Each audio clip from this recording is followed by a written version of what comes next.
start this thing. Hello, Frank. Welcome. Hey. Hello. Hey. Thank you. Nice to meet you. This is only the second time we've talked, so well, face to face. We killed a lot of email along the way. So, but I'm excited that we're getting our level 2 of trauma and neuroscience going to happen in Vietnam, in Hoi An, in December. So I guess, kind of for us just to have a little bit of time to talk about it and, what the workshop will involve. And maybe I'll talk a little bit about Hoi An and Vietnam, just briefly. We've got a lot of information on the webpage. So, but tell us a little bit about the trauma and neuroscience level 2, because I'm aware you've just let me know you've run it, a lot of times. So tell us what someone might look forward to coming to join us. Yeah, certainly. So I'll give you a little bit even of background. Oh, please. Yeah. You can hear about the origins of it, because it was interesting. Dick and I, we've known each other for a long time. We have a really nice relationship. And at one point he says, would you do me a favor and write a trauma curriculum? Because we really need, this kind of thing in IFS. It's a really great trauma treatment, but we haven't really organized it in any formal way. So I've been doing trauma work since 1992 myself, really. It's been really the whole, focus of my career. So I was excited when he asked me to do that, really excited. And, it took me a while, but I just accumulated all the things that I thought were really important about trauma and working in trauma, and then integrating them with the IFS model. Because I have this long history of, doing trauma treatment pre-doing my IFS work. I started doing IFS in 2004. So it was really a nice way to consolidate a lot of the stuff that I've thought about, learned about, and I've done a lot of teaching of neuroscience over the years too, working with Bessel van der Kolk at the Trauma Center since '92. So this was kind of a perfect kind of coming together of these different areas of my life and passion in my work life, for sure. So we've got trauma, IFS, and neuroscience. That's awesome. So integrating them, I think people were really hungry for the neuroscience piece too. This decade of the brain, as they say, has really helped, in my view, inform therapeutic decision-making, as well as give us some legitimacy. So that's one of the things that I really like doing, is teaching the trauma, showing what's really unique about IFS in regards to trauma, and then giving some validity to the model with the neuroscience. So for me, it's kind of a perfect marriage, and it's an easy kind of fun thing to teach, believe it or not. I have a personal interest in helping therapists be with the intensity in a different kind of way. Because, doing trauma work since 1992, a lot of therapists head down the wrong path. Trauma is intense, it's overwhelming, and it's really easy to have the treatment go awry. So one of my personal missions really is to really help therapists have an easier go of it when sitting with such extreme, overwhelming, either protective parts and or wounded, exiled parts. You know what I mean? So for me, I really love teaching this, and I love seeing the transformation in therapists as they go through the 5 days.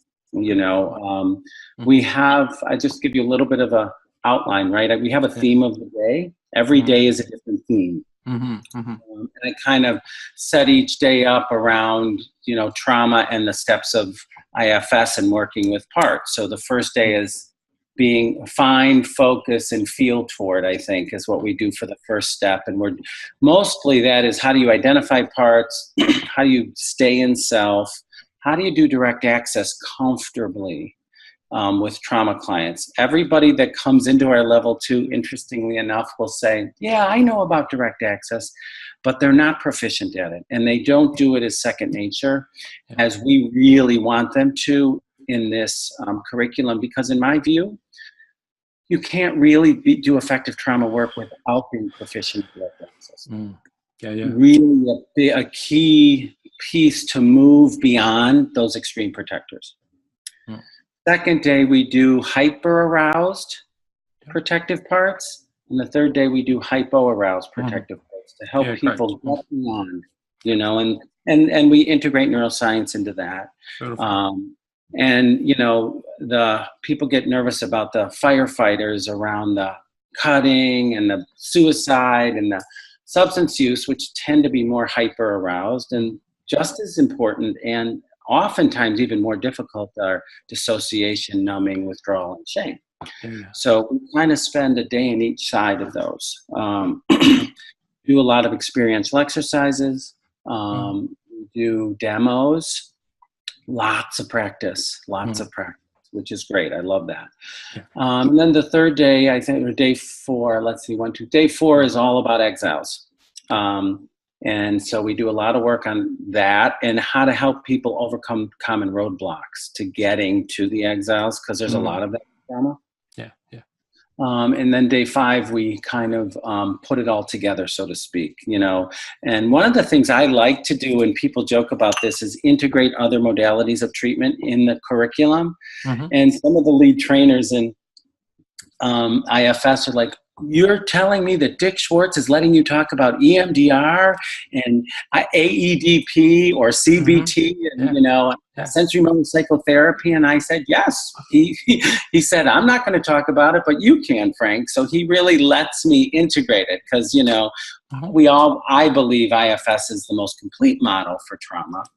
But it's nice because most therapists don't do it exclusively. And so to help them integrate some other modalities of treatment with IFS is something we also like to teach. Great. Lovely. One other piece I'll say, and then feel free to ask me any questions.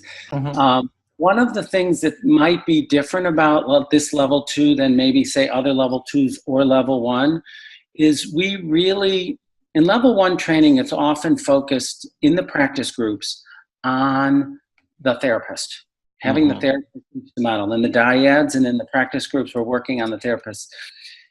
In our training, what we've done, because so many therapists' parts get activated in trauma, we really focus on them working on their traumatized parts. A really important piece for me. And so what we do in the practice groups is that we have the therapist be the priority while protectors are being worked on in the client. And then when an exile does come up, we'll really have the PA be much more active, because then the client becomes the priority once an exile is there, because we really want people to unburden their traumatized parts during this training.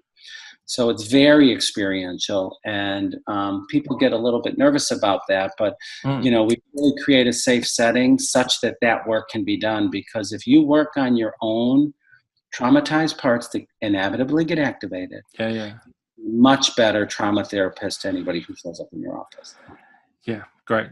Like, so good to hear that. I know that from my own experience, actually, you know, working with people who have got really, you know, kind of intense early trauma, and that, you know, in my supervision, actually, those were the parts in me that got most activated, and I had to do work on to be, you know, kind of more present, more available, and more in self to work with my clients. Actually, that's exactly my story. So it speaks to me. It's most everybody's story, really. You know, I say, I mean, who hasn't had some form of trauma in their life?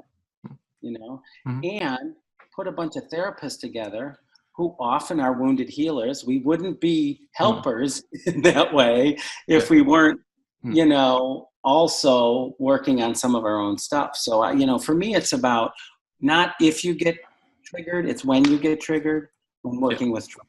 I really feel that way. Yeah, great. Lovely.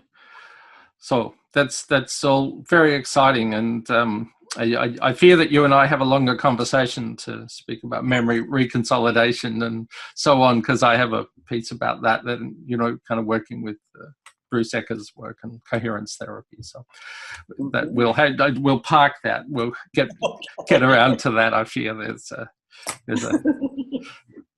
talk to be had there. That's great. I'm open to that. There's new stuff that's coming out around different ways of neuroplasticity and trauma and emotional and trauma memory too. So Yeah.